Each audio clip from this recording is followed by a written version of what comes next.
마가복음 말씀 왕의 부르심에 순종하라. 마가복음 말씀 왕의 부르심에 순종하라라는 제목을 가지고 하나님 말씀 증거하도록 하겠습니다. 오늘 우리가 살필 본문은 마가복음의 제3막에 해당하는 본문이에요. 오늘 우리가 살필 본문은 마가복음의 3막에 해당하는 본문이다. 계속해서 이제 예루살렘 성전에 입성하신 내용을 이제 오늘 담고 있는데, 마가복음 1막이 갈릴리 지역을 중심으로 한 일반 대중 사역을 기록하고 있다면, 2막은 무엇이죠? 예루살렘으로 향하는 길에서 이제 제자들을 중심으로 한 주의 사역을 기록하고 있고, 예루살렘을 향하는 길에서 제자들을 중심으로 한 주의 사역을 기록하고 있고, 마지막 3막은 예루살렘에서 순환당하심으로 당신의 사역을 완성하시는 그런 주님의 사역에 대해서 기록하고 있는 것이죠. 오늘 우리가 살필 본문이 이제 이 3막이 시작되는 본문이다 이 말이에요. 이 3막은 마가복음의 3분의 1에 해당하는 아주 많은 분량에도 불구하고 주님 예루살렘에서 보내신 단 일주일이라는 그 짧은 시간을 집중적으로 이야기합니다. 그러니까 이제 1막과 2막이 주님 공생이 3년 정도일 때 거의 대부분이라면, 이제 마지막 3막은 그 일주일만을 초점으로 이야기하는 본문이라는 거죠. 그만큼 이제 마가가 주께서 예루살렘 안에서 이제 감당하셨던 그 십자가 사건을 굉장히 중요하게 여겼음을 살필 수 있는 거죠. 3분의 1이라는 많은 분량을 일주일에 집중한다는 것은 그만큼 이 십자가의 고난의 사건을 마가가 이제 굉장히 중요한 핵심으로 여기고 있다는 그런 의미가 아니겠는가. 그러한 맥락에서 혹자는 이 마가복음을 굉장히 긴 서론이 붙은 순환 이야기다라고 이야기하는 사람들도 있어요. 11장부터 이어지는 이제 순환 이야기가 이제 본론이고, 11장부터 16장까지가 이제 본론이고, 이제 우리가 지난 시간까지 살폈던 1장부터 10장이 아주 길고 긴 1막과 2막이잖아요. 아주 그 두 가지가 이제 서론이다라는 그렇게 이제 주장하는 것인데, 이제 그만큼 이 3막의 이 주님의 십자가 순환 이야기는 마가복음의 핵심이자 중요하다는 이야기인 것이죠. 물론 이 3막이 예수님의 그 순환 이야기만을 이야기하고 있는 것은 아니에요. 예루살렘 안에서 행하셨던 주님의 여러 행적들을 같이 기록하고 있는데, 먼저 예루살렘은 어떠한 곳입니까? 예루살렘은 이스라엘의 사회, 정치, 경제, 종교의 중심지이죠. 다시요. 이스라엘은 난리가 났네. 이스라엘이 아니라 다시요. 예루살렘은 어떤 곳이죠? 예루살렘은 이스라엘의 사회, 정치, 경제, 종교의 중심지이죠. 특별히 그중 종교의 중심인 성전은 주님의 대적자들이 주님을 기다리는 그런 공간 아닙니까? 과거 갈릴리에서 사역하신 주님의 그 소문을 들은 예루살렘의 종교 지도자들이 쉽게 사람을 여러 번 보내죠.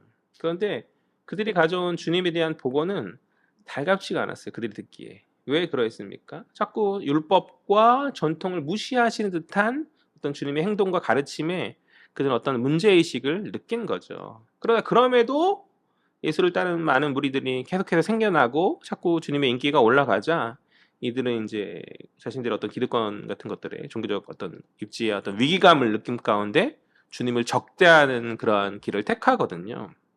그래서 그들은 예수 3년의 사역 가운데 예수 가는 곳곳마다 이제 꼬투리를 잡으려고 하고 적대하고 방해하는 그런 행위들을 하는 것이죠. 이제 그런 그들에게 주님께서 이제 정면 도전하시고자 예루살렘에 오신 거죠. 주님을 적대하는 그들에게 이제 정면 도전하시고자 주님 예루살렘에 오셨다. 이 3막에서 우리는 주님의 순환 이야기를 핵심적으로 살피겠지만 그것이 핵심이니까. 그러나 이제 또한 그 안에서 예루살렘 성전의 여러 종교 지도자들과 많은 종교적 논쟁을 하는 이야기를 또 우리가 살필 수 있는 것이거든요. 그러니까 이 3막에는 그러한 이야기들이 있다라는 것이죠. 아무튼 이 3막이 그런 내용인데, 그 중에서 이제 오늘 본문은 3막의 전체를 살피는 게 아니니까 오늘 본문은 그 3막의 시작이자 주님께서 예루살렘에 입성하시는 그 이야기, 흔히 우리가 종려주일이라 불리는 그 절기에 늘 설교되는 그 본문의 내용이거든요. 오늘 종려주일이 아닌데, 종려주일이 아닐 때 이 본문을 제가 설교하는 건 처음인 것 같아요. 보통 이제 종려주일날 이 본문을 딱 떼어내서 그때 이제 그것을 기념한 가운데 설교하는데, 우리는 계속해서 강의 설교를 하고 있으니까. 아무튼 그러하다. 지난 시간 예루살렘의 초입인 여리고에서 맹인 소경 바디메오를 고친 주님께서 드디어죠. 8장부터 시작된 그 예루살렘을 향한 그 여행 길고 길었던 여행길을 마치시고 이제 예루살렘에 도착하셨어요. 그것이 이제 1절 말씀이죠. 다 같이 1절 읽겠습니다. 시작. 그들이 예루살렘에 가까이 와서 감람산 벳바게와 베다니에 이르렀을 때에 예수께서 제자 중 둘을 보내시며 아멘. 1절은 오늘 본문의 공간적 배경을 이야기하는데 그것이 이제 예루살렘 근처인 감람산, 벳바게, 베단이다라고 이렇게 이야기하고 있어요. 자, 이제 그림을 준비했거든요. 위치가 다 보이시나요? 이제 제일 이쪽 부분이 이제 예루살렘에 도성이 있는 것이고 그 안에 조그만 네모가 반듯한 게 보이시죠? 제가 이제 한글로 성전이라서 그게 이제 그 부분이 성전이에요. 전체 예루살렘 도성 안에서 조그만 네 부분이 성전이고 그 다음에 끝으로 가면 감람산이 보이죠. 올리브산이라고 불리는 감람산이 있고 그 밑에 쪽에 중간쯤이죠. 이제 벳바게가 있는 것이고 벳바게라는 마을이 있는 것이고 그 아래가 이제 베다니 그렇게 되어진다라는 것이죠.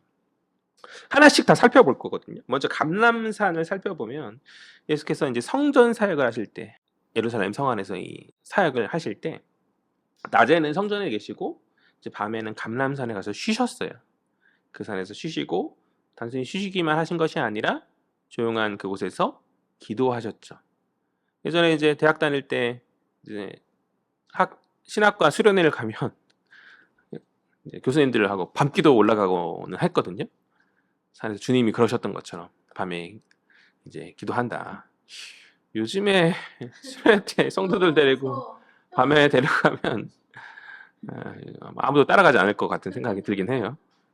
나 이제 과거 이제 신학교 다닐 시절에 학교 뒷산이 좀 있어요. 학교 뒷산에서 기도하는 자리도 조금 있어요. 그렇게 공간과 중간에 있어가지고 올라가서 이제 권사신학 있잖아요. 권사신학 나무뿌리 뽑으면 응답하여 주신다 그래서 괜히 나무뿌리 흔들면서 아무튼 그랬던 산은 이제 기도의 장소, 쉬시는 장소이고 기도의 장소라는 것이. 그리고 우리가 잘 아는 주님의 기도처인 겟세마네도 이 감람산에 속한 지역, 그러니까 감람산의 한 동산이 이제 겟세마네인 것이죠.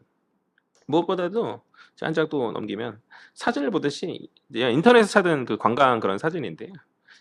이 감람산은 예루살렘보다 한 100m 정도의 높이에 있어가지고 예루살렘 성전을 한눈에 볼 수 있는 이런 공간인 거죠. 지금 감람산에 올라가서 지금 예루살렘 성전을 보고 있죠. 안타깝게도 지금은 예루살렘 성전이 이제 유대교 성전이 아니라 이슬람 성전이 되었잖아요.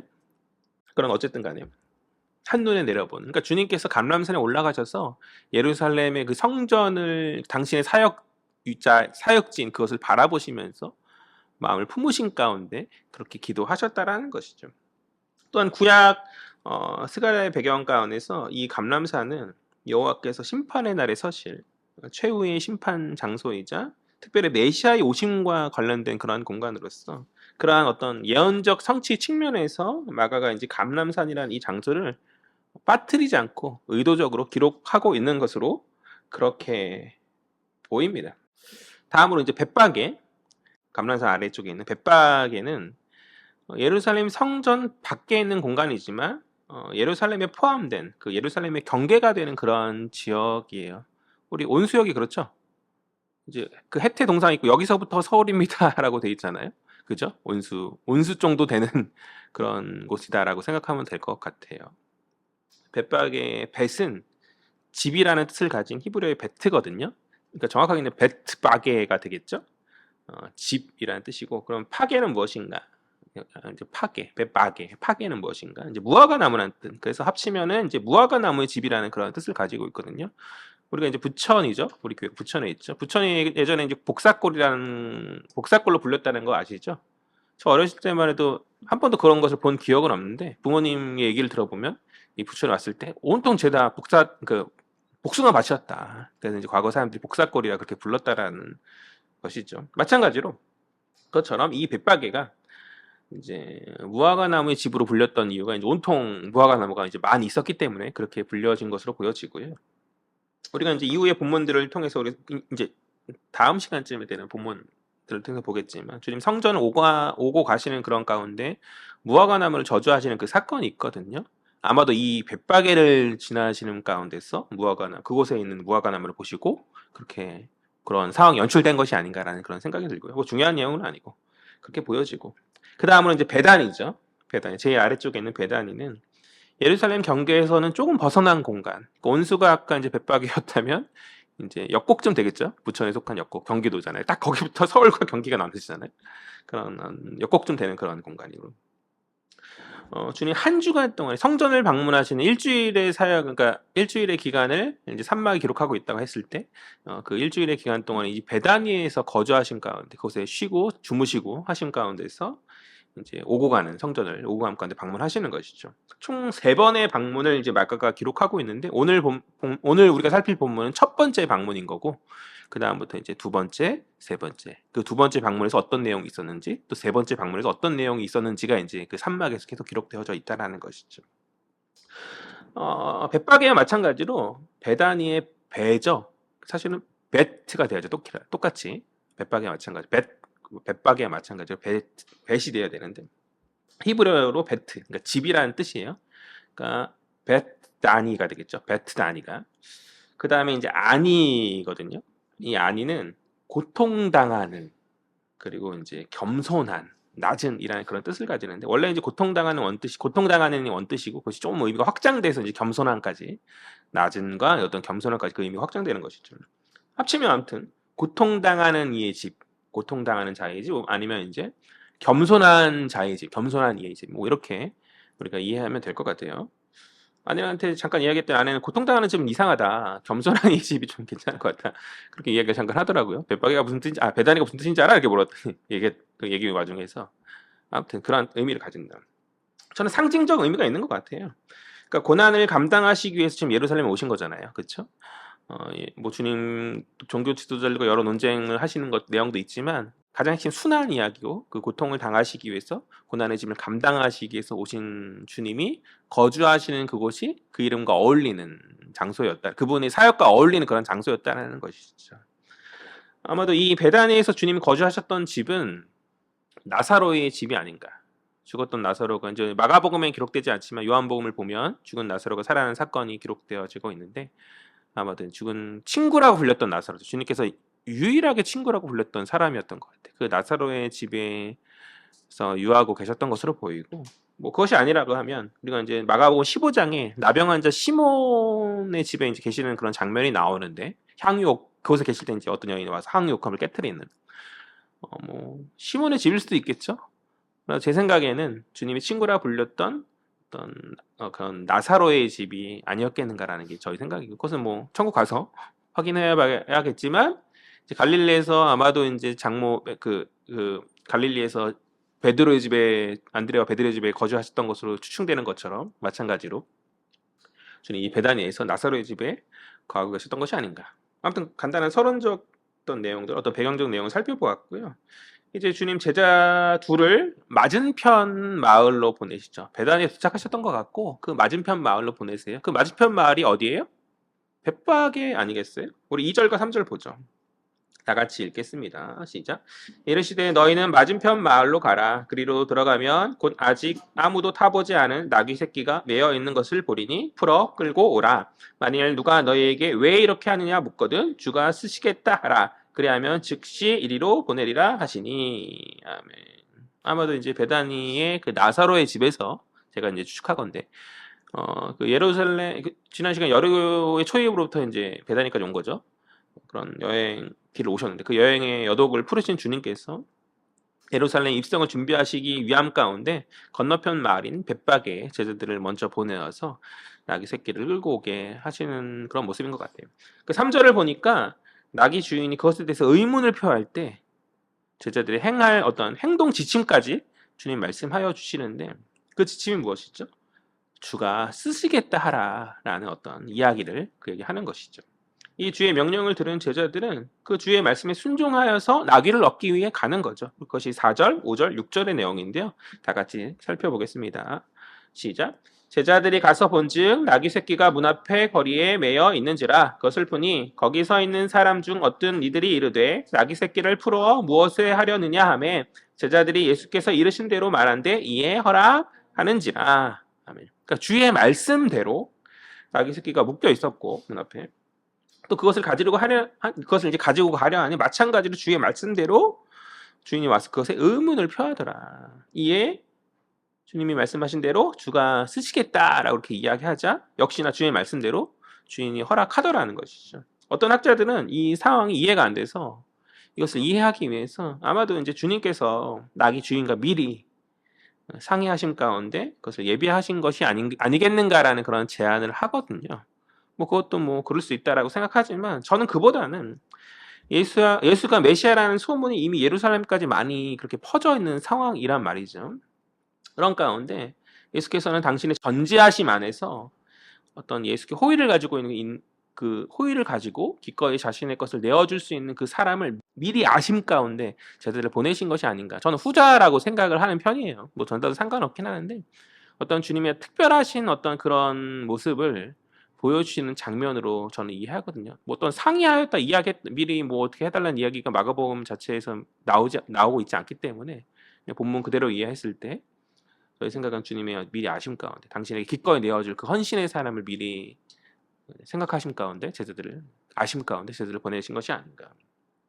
주님이 제자들을 통해서 나귀를 이제 끌고 오게 하시는 것은 일종의 징발이죠. 징발하는 것. 징발이 무엇입니까? 국가나 권력이 사람이나 물자 등을 동원하는 것을 이제 징발이라 하는 거죠. 예전에 어린 시절에 드라마 같은 것을 보면 형사가 막 범인을 쫓다가 막 너무 빨리 도망가니까 그때 어떻게 하냐면 지나가던 어떤 오토바이를 타는 사람을 붙잡아가지고 내리게 하고 그러고 나서 이제 그 오토바이를 타고 범인을 쫓는 그런 장면을 보는데 오토바이 탄 사람은 황당하죠. 갑자기 자기 오토바이를 뺏어가니까 그때 그 형사가 쫓아가던 형사가 하는 말이 이제 자기 신분이 경찰이다 하면서 그렇게 이야기하고 쫓아가는 그런 장면을 본 적이 있었거든요. 저는 그런 장면이 있을 때 그 다음 내용이 사실 잘 집중이 안 됐어요. 왜냐면 제 머릿속에 드는 생각, 어린 시절 가운데 드는 생각은 저 오토바이 이러면 어떡하지? 라는 생각이 계속. 그리고 나중에 보통 잡을 때 오토바이 버려두고 범인만 잡고 장면이 넘어가잖아요. 그래서 그 오토바이를 찾아주는 저희 착한 마음 때문인지 왜 돌려주는 아니면 나라에서 어떤 보상을 해주나 이런 내용이 없잖아요. 보통 그런 경우에 그런 생각을 계속 했었던 것 같은데 사실 요즘에는 말도 안 되는 일이죠. 과거 어떤 국가 공권력이 강하던 시대에는 나올 법한 그런 장면인 것 같은데 실제로 그 법이 있는지도 없는지도 모르겠어요. 그래도 되나? 요즘에도 경찰이 어떤 공권력을 수행하는 가운데서 그렇게 뭐 법이 혹시나 있다고 할지라도 엄청 말이 나오고 이야기가 나올 그런 상황 아니겠어요? 과거 로마에는 앙가리아라는 어떤 징발 제도가 있었다라고 해요. 앙가리아라는 단어 뜻이 이제 징발이라는 뜻이고, 그러니까 로마가 이것을 요구하면 백성들 그것을 거부할 수 없었다. 우리가 잘 아는 성경 속 앙가리아의 사례가 있어요. 마가복음 15장을 보면 주님이 십자가를 짊어지고 가실 때, 골고다 언덕 가운데 십자가를 짊어지고 가실 때 그것을 억지로 대신 진 사람이 있죠.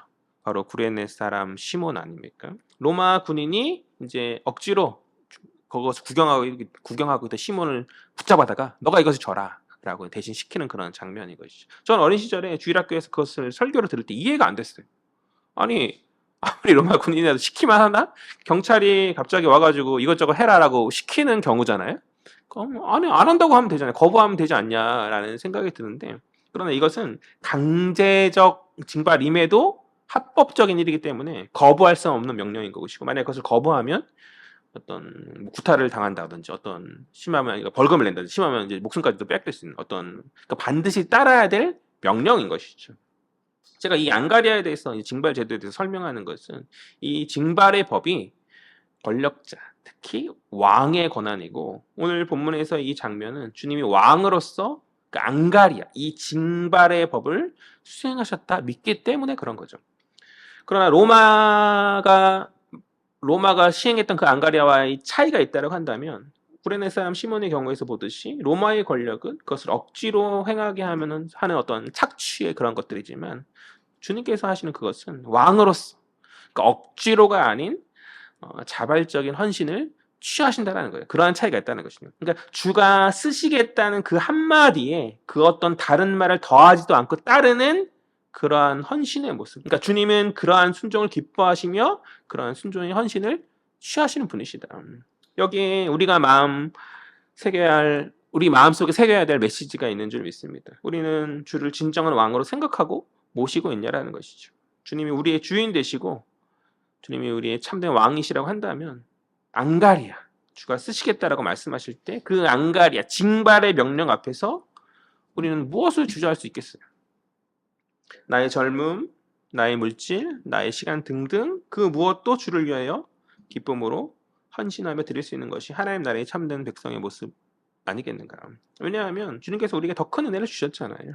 이 세상의 무엇과도 비교할 수 없는 하나님 아버지의 자녀된 신분을 우리에게 은혜로 얻게 하셨고, 약속 안에서 마지막 그날 그때에 하나님 나라에서 영원한 기쁨 가운데 우리가 그곳에 거하는 은혜들을 주님 허락하지 않았습니까? 그러한 영원한 하늘의 은혜가 우리에게 예비되어져 있는데, 지금 이 땅에 잠깐 아주 짧은 이 시간 안에서의 주께 드리는 그런 헌신의 어떤 그런 하나하나의 것들에 우리가 주저하고 그것을 아까워할 이유가 전혀 없다라는 것이죠. 그런데 문제는 우리 삶과 우리 신앙을 많이 돌이켜 보았을 때 우리의 모습이 어떠합니까? 많이 주저하더라. 그러니까 주의 앙가리아는 헌신의 앙가리아를 받으심인데 로마의 앙가리아로 주님의 앙가리아를 우리가 받으며 나아가는. 주님 세상 권력자들과 다르게 억지로 취하지 않으세요. 그러니까 우리의 중심 없음이 사실 얼마나 헛된 예배와 헛된 헌신으로 주께 올려드리고 있는지. 그러니까 예배 자리에 앉아있다 할지라도 우리가 무언가 자꾸 귀찮음 가운데 하기 싫은 가운데 앉아있으면 주님 안 받으세요. 우리는 드리고 있다고 생각할지 모르지만 하늘에 올려지는 그것이 다 땅에 떨어지고 그냥 주님 받지 않으시는 것이 헛된 앙가리아가 되지 않도록 우리 중심을 잘 기쁨 안에서 우리가 회복해야 하지 않겠는가라는 생각을 하거든요. 그러니까 주가 쓰시겠다라고 말할 때 나의 찬양과 나의 어떤 예배와 나의 어떤 기도의 자리와 나의 헌신과 모든 나의 어떤 것들을 주님이 그 요구하심 앞에서 온전한 기쁨으로 자발적인 헌신으로 정말 중심의 순종으로 나아가는 저와 여러분 되었으면 좋겠습니다. 그것이 참된 신자의 모습인 것이죠. 우리가 주님을 은혜의 왕으로 인정하면 주저할 이유가 없는 줄 믿습니다. 주님을 나의 마음의 주인으로 모심 가운데 기쁨으로 나아가는 것이 성숙한 신자의 모습이라는 것이죠. 다시 본문으로 들어와서 우리 7절, 8절, 9절, 10절 말씀 다 같이 읽겠습니다. 7절부터 시작. 나귀 새끼를 예수께로 끌고 와서 자기들의 겉옷을 그 위에 얹어 놓음에 예수께서 타시니 많은 사람들은 자기들의 겉옷을 또 다른 이들은 들에서 벤 나뭇가지를 길에 펴며 앞에서 가고 뒤에서 따르는 자들이 소리 지르되 호산나 찬송하리로다 주의 이름으로 오시는 이여 찬송하리로다 오는 우리 조상 다윗의 나라여 가장 높은 곳에서 호산나 하더라. 아멘. 그러니까 7에서 10절은 주님 이제 나귀 새끼를 타시고 예루살렘에 입성하실 때 이제 많은 사람들이 환대와 영광 소리를 들으시면서 이제 입성하신 그런 내용을 이야기하고 있죠. 먼저 주님은 왜 나귀를 타셨는가? 왜 그러니까 나귀 새끼죠. 왜 나귀 새끼를 타셨는가? 당시 예루살렘에 들어가는 순례객들은 주로 이제 도보로 걸어서 그렇게 들어갔거든요. 그런데 이제 주님이 나귀를 타고 들어가시면 일종의 특별한 것이고 일종의 권위 주장인 것이죠. 남들은 걸어가는데 뭔가 타고 간다는 것은 일종의 권위 주장하십니다. 의도하심 가운데 그것을 타고 가시는 거예요. 주님 어떠한 권위를 지금 주장하고 계시는가? 너희가 기다려온 예언된 메시아 이스라엘 왕이 당신이라는 거죠. 여태까지는 주님 그것을 침묵 가운데 숨기셨는데 이제 11장에 와서는 마지막 산막에 와서는 당당하게 그것을 이제 밝히시는 그 첫 시작부터 그를 당당하게 밝히시는 모습을 우리는 살필 수 있는 것이죠. 마가복음의 중요한 포인트가 이제 메시아닉 시크릿이라고 얘기했잖아요. 그러한 숨겨짐이 그런 비밀이 이제 주님 당당하게 드러내신 가운데 제자들에게만 이제 앞서서 나타났다면 이제 모든 사람들에게 그것을 당당하게 드러내신 그런 장면이다. 때가 되었기 때문에 더 이상 숨기지 않으시고 왕으로서의 모습을 드러내시고 있는 그런 장면이다. 그러니까 주님의 기조가 산막에 들어와서 바뀌었다라는 정도로 이해하면 될 것 같고요. 그래서 이제 주님 십자가에 달리실 때 명패에 뭐라고 쓰입니까? 찬송도 부르잖아요. 명패에 쓰인 대로 곧 유대인 유대인의 왕이요. 유대인의 왕이라고 이제 명패에 이렇게 주님 뭐 찬송은 처음 듣더라도 성경 가운데 나오잖아요. 유대인의 왕이다라고 쓰여져. 그렇게 쓰여진 게 우연이 아닌 거죠. 주님께서 그것을 스스로 주장하신 가운데 있었기 때문에 이제 그들은 이제 조롱과 조속 가운데 그걸 썼겠지만 참 그것이 진리였다라는 것이고 아무튼간에 동시에 이제 주님이 나귀 타심은 스가랴 9장 9절 말씀의 성취거든요. 다 같이 읽겠습니다. 시작. 시온에 따라 크게 기뻐할지어다. 예루살렘에 따라 즐거이 부를지어다. 보라, 내 왕이 내게 임하시나니 그는 공의로우시며 구원을 베푸시며 겸손하여서 나귀를 타시나니 나귀의 작은 것 곧 나귀 새끼니라. 아멘. 스가랴는 나귀를 타고 예루살렘에 입성할 겸손의 왕을 예언해요. 왜 겸손의 왕인가? 왕은 원래 군마를 타야 하는데 나귀를 타기 때문에 이제 겸손의 왕인 것이죠. 그러니까 정리하면 주님의 나귀 타고 예루살렘에 입성하신 그 모습은 두 가지 상반된 이미지를 우리에게 알려주고 있는 것인데요. 주님 왕으로서의 권위 주장하심과 동시에 겸손한 왕. 여기서 이제 겸손이라는 단어는 아까 이제 베다니를 설명했을 때 이야기했던 히브리어 단어 아니거든요.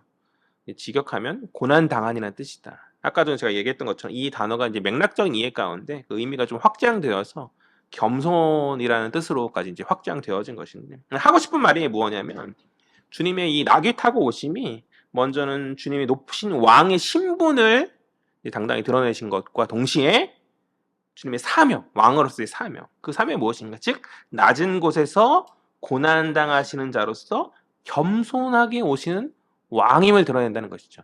이 내용을 이야기하고 싶어가지고 굉장히 장황하게 설명했던 것 같은데, 다시 말해서 주님이 나귀 타심은 왕이라는 주님의 신분을 드러낸과 동시에 그 왕의 사명, 그것은 고난당하시고 낮아지고 종으로 오신 겸손의 사명을 나타낸다. 오늘 이러한 예수의 왕으로서의 입성 앞에서 오늘 본문 속에서 보듯이 많은 사람들은 그 예수의 메시아 되심을 인정한 가운데, 예수의 왕 되심을 인정한 가운데 어떻게 해요?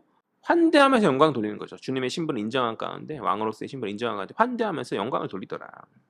과거 이제 신구약 중간사라 말하는 제2성전기 시대에 시리아의 전투에서 승리한 마카비를 이스라엘 백성들이 종려 나무를 들고 환영하였던 그런 역사가 있는데, 그때와 같이 그들은 열렬히 주를 환영하면서 호산나!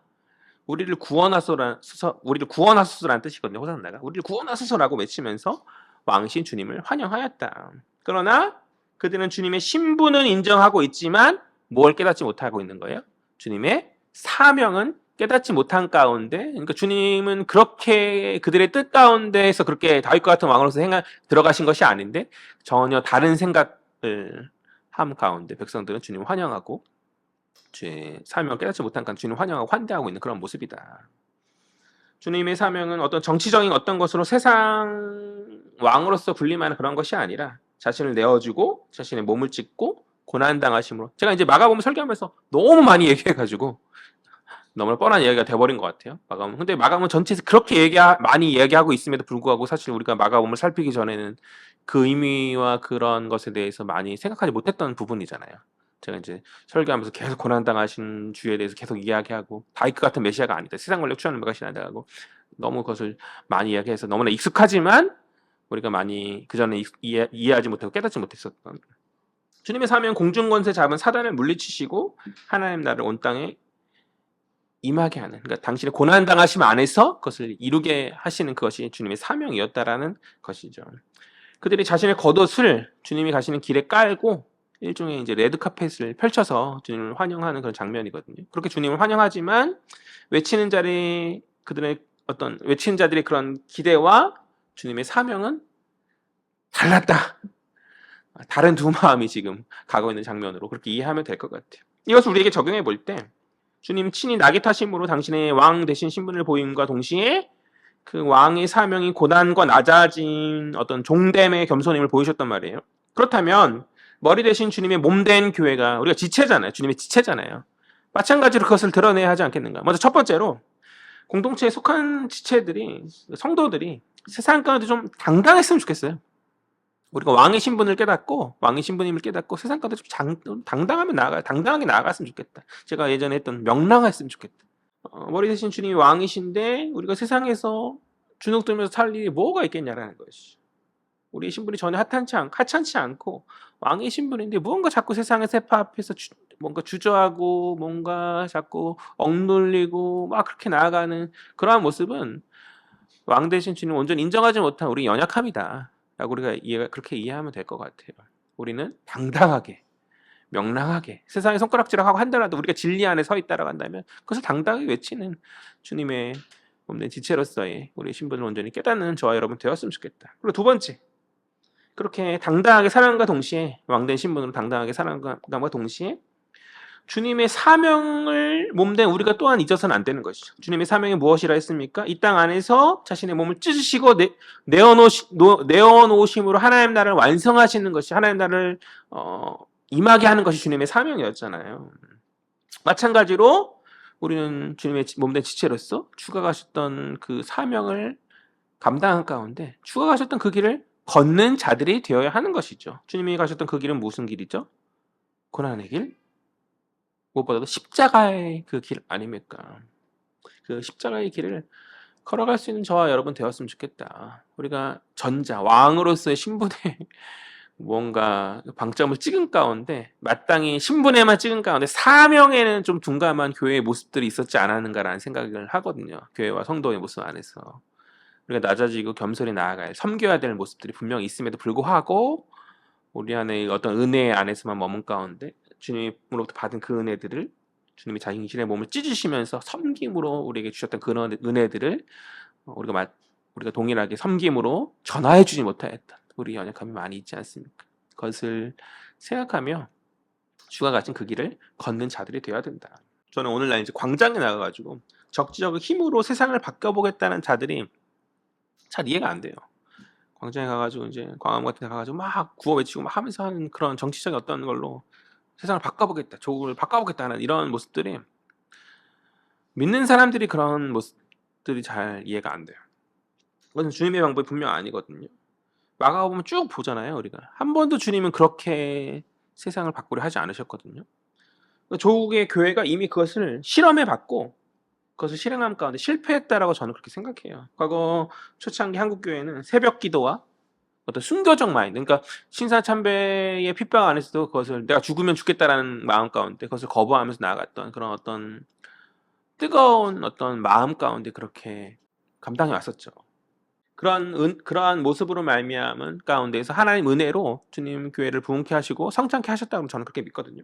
그런데 어느 순간부터 교회가 초심을 잃은 채 그런 뜨거웠던 옛 열정들을 다 잃은 채 건물과 어떤 이벤트를 통해서 어떤 사람을 모으는 것에 방점을 찍음 가운데 교회가 외형은 커졌지만 뭔가 세상으로부터 영향력을 많이 잃어버린 것은 아닌가라는 생각을 저는 합니다. 오늘날 교회가 왜 세상으로부터 욕을 먹습니까? 과거 어느 때보다 많은 성도들을 모으는 교회들이 대형 교회들이 있고 큰 건물과 그 안에 속한 자들의 어떤 사회적 입지를 보았을 때 우리 교회는 판사도 있고 어떤 변호사도 있고 의사도 있고 막 어떤 예전만 못하지 않아요. 많은 영향력을 가진 사람들이 많이 모여 있잖아요. 그럼에도 왜 거꾸로 옛날에는 교회 다닌다면 착하네라는 그런 소리, 착한 사람들이 다 좋은 사람들이라는 소리를 들었는데 왜 오늘날에는 욕을 먹고 세상 안에서 교회의 영향력이 점점 상실되고 있냐라는 것이죠. 무언가 교회가 겸손과 낮아짐이 아닌 그러니까 어떤 주님의 그 가르침이 아닌 섬김의 그 가르침이 아닌 교회 건물의 크기와 사람 모음과 어떤 그 속한 구성원들의 어떤 사회적 영향력과 지위의 연연함 가운데 그렇게 교회가 본래적으로 가져야 될 옛 선한 영향력들을 상실한 게 아닌가라는 게 저희 진단이거든요. 무언가의 힘이 아니라 무언가 정치적인 어떤 그런 영향력이나 어떤 그런 것들이 아니라 그러니까 주를 따라야 될 자들이 예수의 길을 가야 회복이 임하는 줄 믿습니다. 저는 그것이 교회가 가야 될 본질이라고 생각해요. 사람 모으는 데 너무 집착하지 말고 우리가 한 사람 한 사람 주님의 제자로서 주님 가신 그 고난에게 십자가의 길을 가는 것이 우리가 바로 그것이 교회의 회복이고 조국교회의 그런 영향력을 옛 초심을 회복하는 어떤 그런 모습이라 초심 회복하는 가운데 그 교회가 회복하는 그 모습이라고 생각하거든요. 그런데 자꾸 뭔가 정치적인 무언가를 광화문에 나가서 외치고 건물을 높이려고 하고 인간적인 지위의 사람들로 그 사람들의 도움을 가안해서 뭔가를 자꾸 하려고 하는 그것이 아니다. 부름받은 교회는 성도는 주가 가셨던 그 길을 걷는 거죠. 주가 가신 그 고난의 길을 걷는 자들의 모임인 줄 믿습니다. 또 교회 역사가 그것을 증명하잖아요. 중세가 왜 암흑시기라고 말합니까? 기독교가 로마로 들어감 가운데 초대 교회 성도들이 순교 헌신으로 말미암아서 인정받고 로마의 국교로까지 성장하죠. 그렇지 않습니까? 그런데 시간이 지난 가운데서 교회에 속한 자들이 어떤 권력과 힘의 방점을 찍은 가운데 교회는 부패하게 되고 길고 긴 암흑의 시기에 교회가 원인이 되잖아요. 교회가. 그러니까 세상이 악으로 말미암아서 중세라는 암흑의 시기가 지나간 것이 아니라 교회가 원인이 되어서 중세가 암흑 시기가 되지 않습니까? 그러니까 빛과 소금으로서 회복의 공동체가 될 교회가 길고 긴 암흑의 시기 원인이 되어진다는 것이 교회사 안에서의 얼마나 큰 비극인 것이 그 비극의 절정이 이제 뭐 면죄부나 아니면 또 십자군 전쟁이라든지 지금도 중동은 치를 떨잖아요. 기독교라고 말하면. 예전 이슬람은 이 정도까지 기독교를 미워하지 않았어요. 같이 기독교인이라도 같이 밥 먹어주고 어울리던 그런 시대였거든요. 과거 옛 종교사를 살펴보면. 그런데 십자군 전쟁 이후 가운데 완전히 틀어지게 되고 완전히 원수가 된 가운데 전도가 안 되는 시기가 되고 오히려 그런 그들의 열정과 헌신이죠. 종교적 힘 안에서 세상을 기독교 모든 나라를 기독교로 개종시키겠다는 그런 의도 자체는 봤을 때 그들의 신실한 어떤 믿음 아니었겠어요? 그런데 그것이 그 방법이 주님의 뜻이 아니니 아무리 의도가 좋고 뭐 한다 할지라도 복음으로 세상을 변화하겠다는 그거잖아요. 강제로라도 하겠다 그거잖아요. 그러니 오히려 더 복음 역사 안에서 복음의 길이 막히는 이슬람은 지금도 많은 세력 가운데 기독교의 복음이 막혀진 공간이잖아요. 예수 믿는 사람이 있으면 지금도 핍박하고 돌로 죽이는 그런 공동체가 되지 않았습니까? 그런데 우리가 교회사를 통해서 그것들을 많이 살펴봄에도 불구하고 자꾸 그 예수의 가르침에서 그 예수의 길에서 벗어나려는 모습들이 인간이 악하기 때문인 것 같아요. 그런 모습들이 자꾸 조국 교회 사회 안에서 그게 이미 증명되었음에도 건물과 사람 모으는 게 영향이 아님을 계속해서 조국 교회는 좀 쇠락하고 있잖아요. 다음 세대가 지금 주일학교들이 얼마나 많이 줄어들고 있습니까? 지금 교회를 가보세요. 우리 교회 지금 개척기 얼마 안 되는 교회라서 잘 모르지만 이게 목요나 이렇게 방문해 보면 다 60대, 70대 앉아 있어요. 거의 교회의 본당의 대부분을 보면 굉장히 나이 든 물론 이제 아는 교회들도 물론 특별한 교회들이 있겠지만 대부분 상태가 그렇지 않습니까?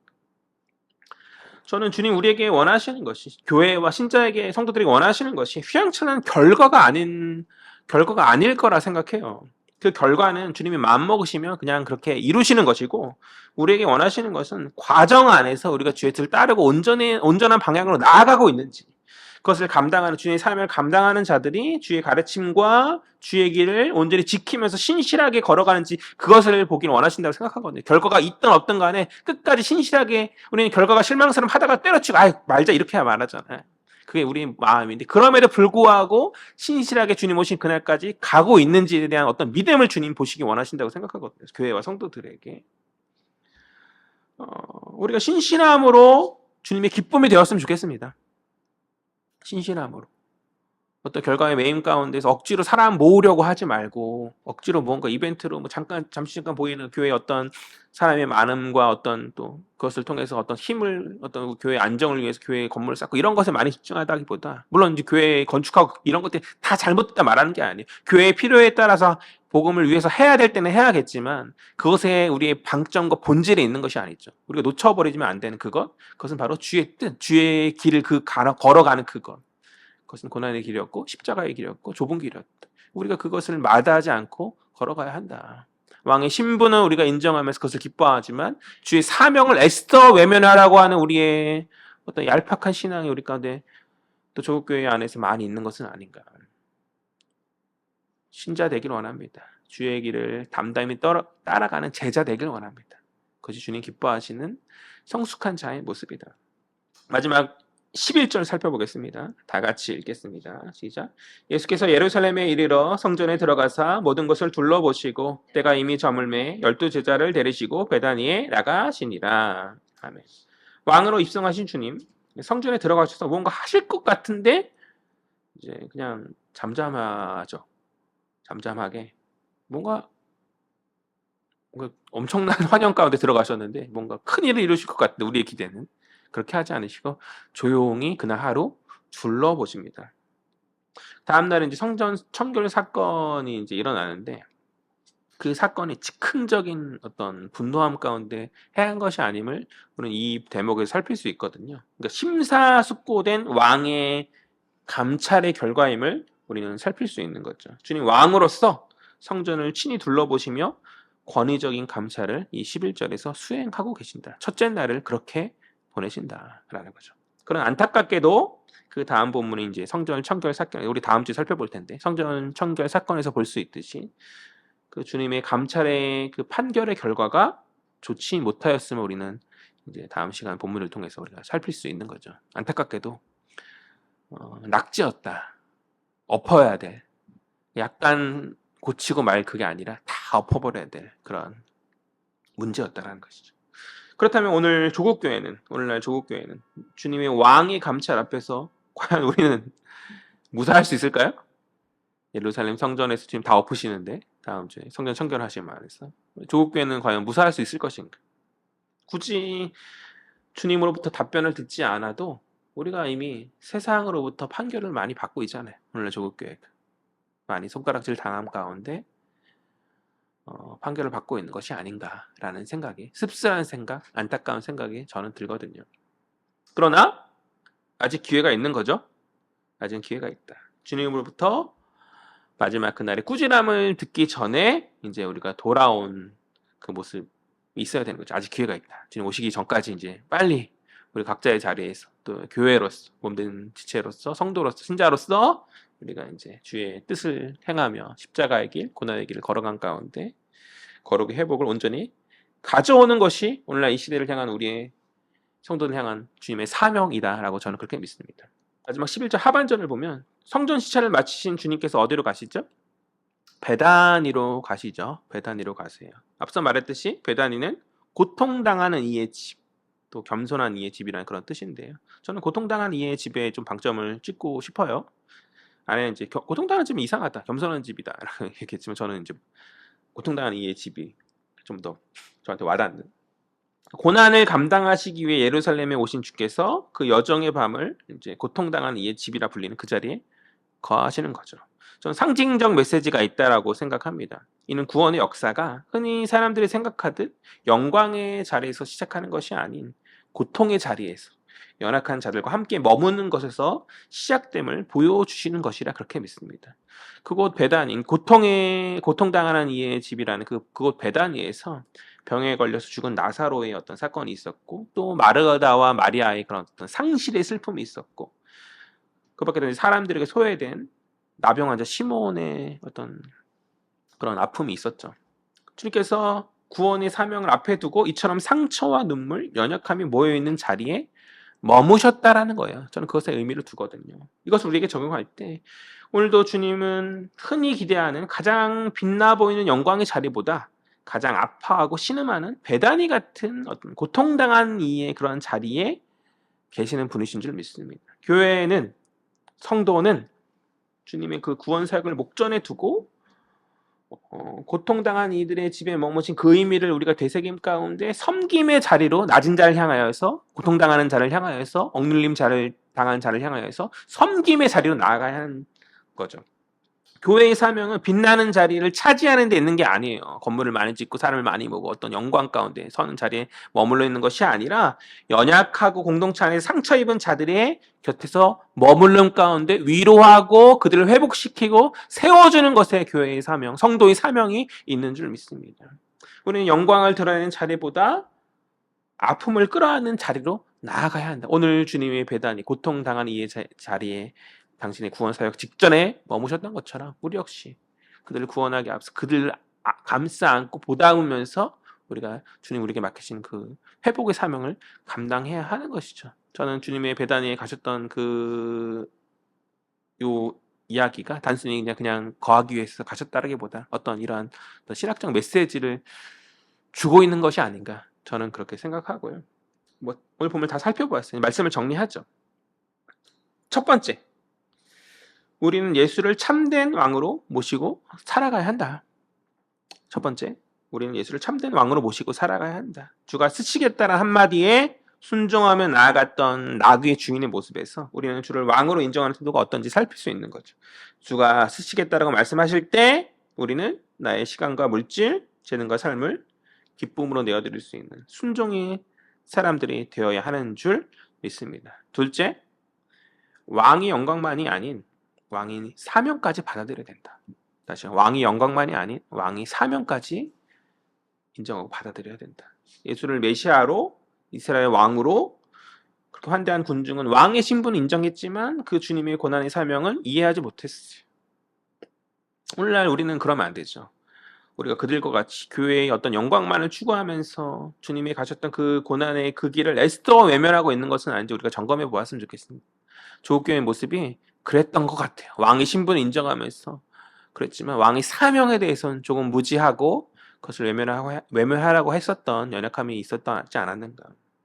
교회와 성도는 영광의 자리가 아닌 주님의 십자가 사명의 자리에 서야 하는 줄 믿습니다. 그런 결단을 할 수 있는 참된 성도, 성숙한 신자 되시길 간절히 소망합니다. 마지막 세 번째, 우리는 베다니의 자리로 부름받은 공동체이다. 성전 감찰을 마치신 주님은 영광의 예루살렘이 아닌 고통당한 이의 집이라 불리는 베다니로 가신 것이죠. 그곳에서 그것에 거하시기 위해 가신 것이죠. 그곳에는 눈물이 있었고 상처가 있었고 사람들에게 외면받는 이가 있었어요. 주님 구원의 사명을 눈앞에 두고 그 자리에 머무셨다. 이는 교회의 사명이 빛나는 자리에 차지해 있는 것이 아닌 연약하고 상처 있는 자들이 곁에 머물러 그들을 위로하고 세우는 회복의 사명을 분명히 보여주는 모습이다라고 저는 그렇게 믿습니다. 간절히 바라기는 우리의 삶과 교회가 세상의 화려함과 권력을 쫓는 공동체가 아닌 주님이 머무시는 고통과 연약함의 자리에 함께 머무는 그런 모습이 되기를 간절히 소망합니다. 세상이 외면하는 자리에서도 주님과 동행하며 하나님 나라를 드러내는 삶을 살아가는 우리의 헤아린 공동체 되었으면 좋겠어요. 우리의 모습이 연약하고 부족하다 할지라도 주님 그런 모습 가운데 우리를 통해 회복 역사를 이루시는 줄 그렇게 믿습니다.